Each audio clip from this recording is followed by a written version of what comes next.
right. It's almost 11 o'clock in the studio tonight, and I just really had to get this lesson out today. We're going to talk about the cleanup conversation. And what this is a really useful tool that you're going to be able to use if you feel like, gosh, I've spoken with that survivor in my life, that whether it's your daughter or your sister or who knows, but just know that sometimes it doesn't go well, you know? You say the wrong things. You may have not known about those harmful phrases that we covered in another lesson, and you may have said something that you regret, right? But the good news is we're here to clean it up. And I begin with this quote: there is no bigger single relief than cleaning up a mistake with someone you care about. And that's what the cleanup conversation formula is. It's your guide to rebuilding trust when you think you got it wrong. And it's very simple. It's got three parts. The first part is to acknowledge what didn't land. This is really big.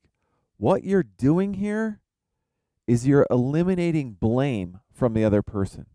And that's so important because so often when you have these emotions and you feel like just there's something off between people, it's so easy to ignore, to sometimes overstep it and even ignore it. And I have a prop for today. It's this gigantic bag, right? And what happens when we try to have a conversation without resolving something, believe it or not, like energetically, there's this massive thing that's in the way that no one's talking about. It's right there. Everyone knows it's there, but we're not dealing with it, right? And it just doesn't work. It doesn't work. So if there's baggage, if there's things that are going on between you and a loved one that you need to clean up, maybe they disclosed this happened and it didn't go well. There's a lot of emotion, remember, and just know that when you come in and you acknowledge what didn't land, meaning like that you were responsible for it, that's the first part of setting this baggage down. The second step is to actually apologize. And this is so big. I used to be a coach at Landmark Education, one of the top organizations in the world for communication. And I can tell you the miracles I saw happen when clients would apologize for things, like really slowly, deeply apologize for things. Miracles happen. On the other end, there could be a lot of frustration, with how things have gone, and you can really clean it up quickly by apologizing. And we're going to go into what to say.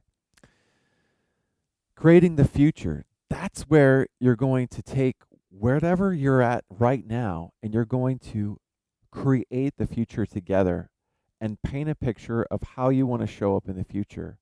And what that does is that really sets you apart from all the past conversations where you just get rid of the baggage, but you don't know where you're headed. You don't know what the destination is for where the two of you are going to go next. So let's revisit and go in depth on step one, acknowledging what didn't land. This is the best thing I feel like. I actually wrote you the script. I spent about 6 hours really breaking down different conversations I've had in my life, like what really worked. I also took things from Landmark Education when I was a coach there many, many years ago, and I pieced it all together in this formula. It works so good. I've tested it, and it just makes people relax and be receptive to you. So the first thing, I want to take responsibility for how our last talk went. It's a great opener. I see that something I said may have created distance between us, and that's not what I intended at all. Those are the two things that really set you up.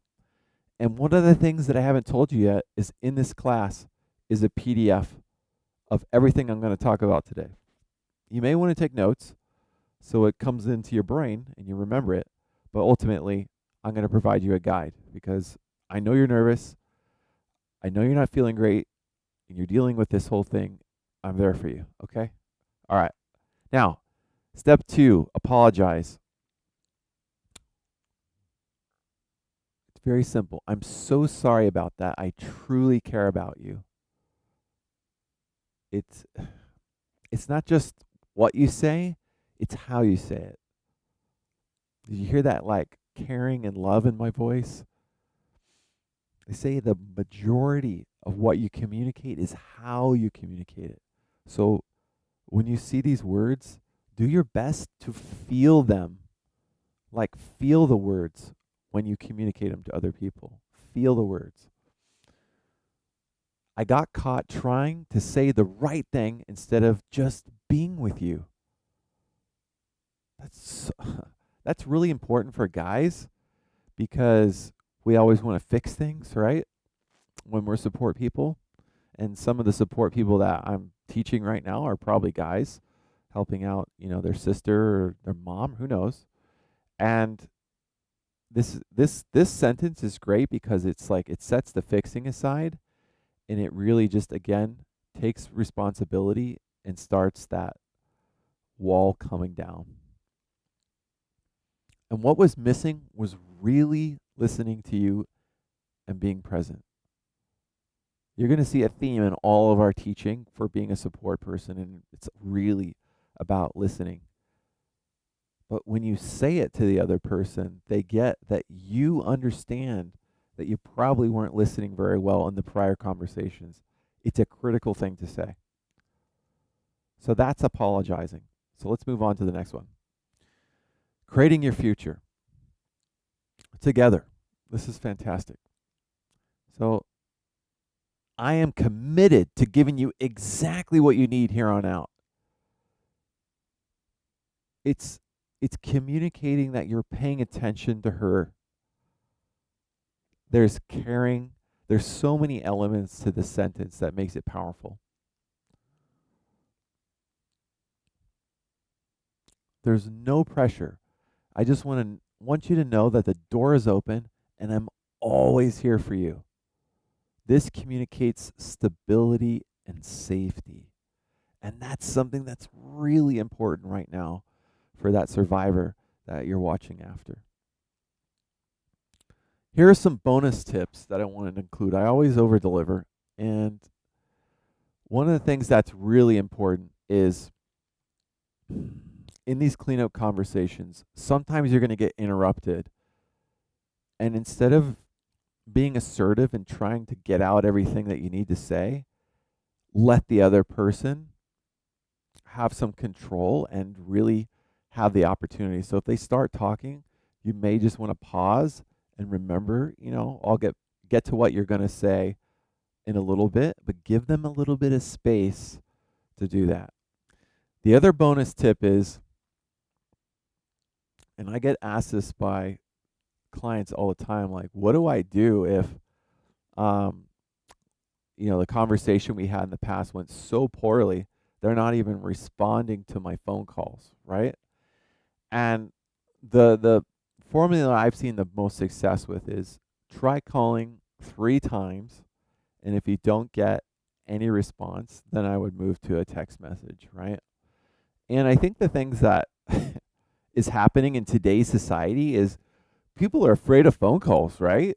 They're especially if there's difficulty between the two of you, they can't tell, like remember the prop, the baggage. They don't they don't have any idea about why you're calling, right? So sometimes a text message that begins this conversation that, an apology is coming, that's really powerful. And you could just basically text something that says, "Hey, I wanted to apologize to you about something. Do you mind if I give you a call?" Something simple like that. And that will really grab their attention. It'll grab their curiosity, like what are they apologizing about?